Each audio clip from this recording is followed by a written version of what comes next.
Olá, bom dia! O Imóvel Class TV está começando nesta manhã de sábado. Vamos dar dicas de como manter o banheiro da sua casa quentinho durante o inverno. Lei Kiss. Empresários reclamam que o aumento no rigor das leis no combate a incêndios está atrasando a concessão de alvarás para novos estabelecimentos.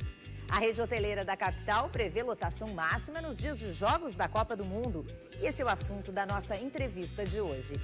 Fique com a gente, eu sou Lúcia Matos e o Imóvel Class TV está no ar.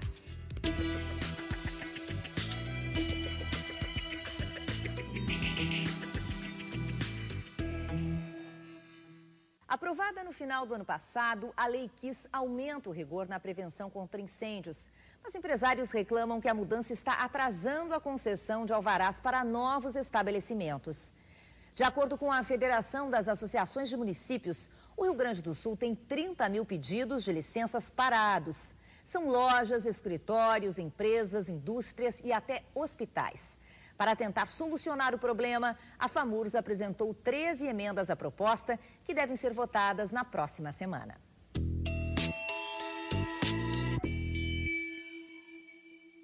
Esse empresário do ramo de cafeterias, com 6 filiais espalhadas pela capital, adquiriu há poucos meses um espaço onde pretende montar uma microindústria para abastecer os estabelecimentos.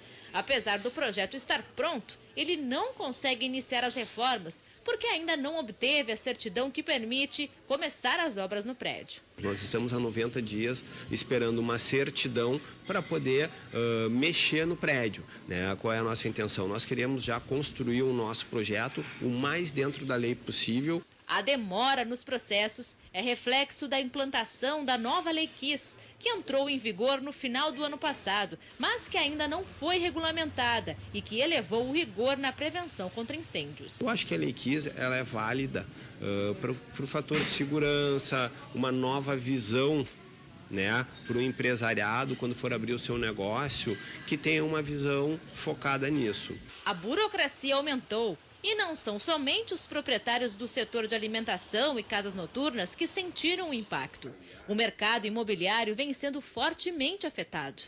Nesta incorporadora, de 8 lançamentos previstos para esse ano, apenas 2 puderam ser realizados. O problema está na liberação do Habite-se em 2 momentos. Ela está dividida no momento pré-lançamento, no momento de aprovação dos empreendimentos e depois no outro momento da entrega do empreendimento ao cliente final. O prejuízo para a incorporadora pode ultrapassar os 400 milhões de reais. Os clientes já sentem os efeitos do atraso.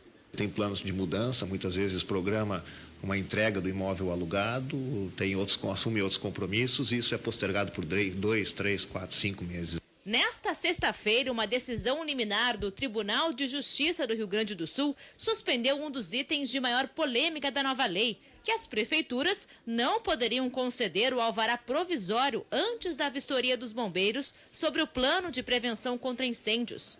Como essa mudança só começa a valer a partir de agora, segue extensa a fila de empresários que pretende abrir um novo negócio. 7 entidades representando os setores que movimentam a economia do Rio Grande do Sul, em conjunto com a Federação dos Municípios do Estado, construíram um levantamento. De acordo com a FAMURS, atualmente, mais de 30 mil novos pedidos para a abertura de estabelecimentos comerciais estão emperrados aqui no Rio Grande do Sul. O caso mais grave acontece em Porto Alegre, onde mais de 3.300 empreendimentos estão fechados devido à falta do alvará expedido pelos bombeiros. A intenção da federação é flexibilizar a legislação.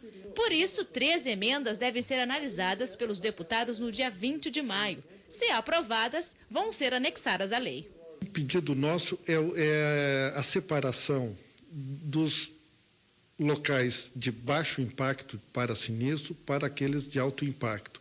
O momento em que o de baixo impacto, por exemplo, um escritório, um consultório de uma psicóloga, de um dentista, contra uma indústria de pequeno porte, né, ou uma indústria que trabalha com abrasivos e outros produtos que geram risco de incêndio. Não fazendo essas alterações, vai se agravar a situação, vai trazer prejuízo econômico para os municípios, para os empreendedores, porque não vão poder fazer as suas instalações funcionarem, não vão poder fazer as suas mudanças ou ampliação de instalação em função das restrições que estão aqui.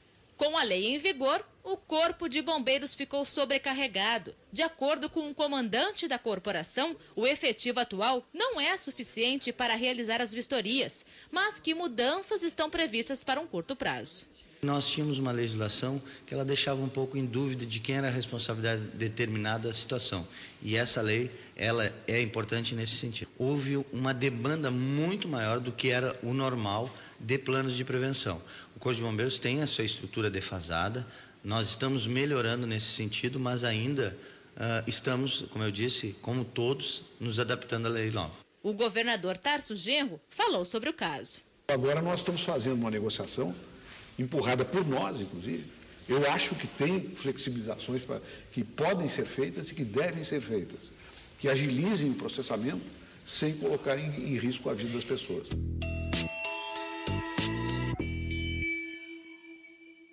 A menos de um mês da abertura da Copa do Mundo no Brasil, Porto Alegre se prepara para receber turistas que virão à cidade, conferir 4 jogos da primeira fase, envolvendo 8 seleções e mais uma partida pelas oitavas de final. E a rede hoteleira de Porto Alegre prevê lotação máxima nos dias de jogos da Copa do Mundo. O Sindicato de Hotéis da capital gaúcha também estima que, além da lotação de hotéis, 6.000 vagas de emprego temporárias serão geradas na região metropolitana e na Serra do Rio Grande do Sul durante o período do Mundial. Para nos falar do impacto da Copa do Mundo no setor aqui na capital gaúcha, nós conversamos hoje no Imóvel Class TV com o presidente do Sindicato de Hotéis de Porto Alegre, Carlos Henrique Schmidt. Tudo bem? Seja bem-vindo, presidente. Muito obrigado. Não é muito otimismo prever 100% de ocupação dos hotéis? É bastante otimismo, sim. Na real, nesse momento, nós estamos com o jogo o segundo jogo, nós temos uma procura muito grande, né? Por incrível que pareça, os australianos são dos grandes compradores de ingressos aqui em Porto Alegre. E o primeiro jogo da França também tem uma procura muito grande. Coreia e Argélia é a procura mais baixa. Argentina, certamente a capital vai lotar, que foi os ingressos mais vendidos para estrangeiros. Pois é, eu acho que a ocupação de hotéis reflete exatamente o que é a procura pelos ingressos, né? Eu acho que o único jogo que ainda há ingressos sobrando é o da Argélia e Coreia. Sim, eu acredito que sim, dos 250 mil ingressos colocados à disposição, foram vendidos 243 mil, parece. Foi a informação que nós tivemos aqui recentemente, e isso vai dar mais ou menos o tom da balada, né? Outro dado importante é que quase 40% dos ingressos foram vendidos num raio menor de 200 quilômetros de Porto Alegre. Pois é, a Prefeitura divulgou nesta manhã os dados, né, da compra de ingressos, inclusive dados da FIFA. E o que apareceu nesses dados, presidente? Bom, o que se acreditava, né? Primeiro, um volume muito grande de estrangeiros, mais de 1/3 dos compradores são estrangeiros, né? Desses compradores estrangeiros, o maior número são de argentinos, 18 mil. Cerca de 35% de estrangeiros. Exatamente, né? 87 mil ingressos, 85, 87. E depois são australianos, 14 mil, norte-americanos, 12 mil, e alemães, 10 mil, depois vem franceses, daí 11 quantidades menores. E o curioso é que não há jogo dos Estados Unidos aqui. Isso que está assim, chamando mais atenção, né? Isso aí justamente né? que os norte-americanos... Primeiro que o futebol não é um esporte tradicional para eles, né? E segundo que é o terceiro maior volume para Porto Alegre, né? Então, isso é um dado que chamou bastante atenção nossa. Então, nesses dias de Argentina, França, Holanda e Austrália, nós já estamos assim... A hotelaria deve lotar, certamente então, vai lotar. Essa previsão de 100% é para esses jogos mais procurados.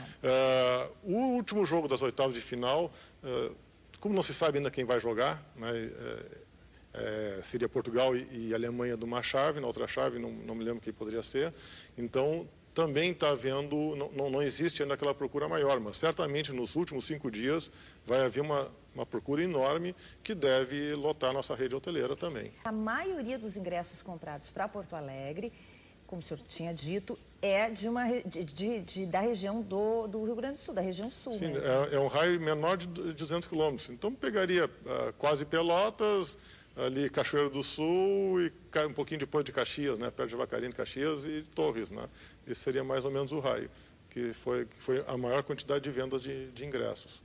Depois, acima de 200 quilômetros, então seria o restante, daria mais 32%, coisa assim, né? Tem que fazer a conta para fechar direitinho. Então, qual é o perfil do turista que vocês esperam para ocupar a rede hoteleira nesse período? Bom, nós esperamos aqueles que vêm de fora do Rio Grande do Sul, que são 32%, e os estrangeiros, que são 35%. Isso daria em torno de 70%, não, em torno de 60%, de 50 mil ingressos, seria 30 mil pessoas, né?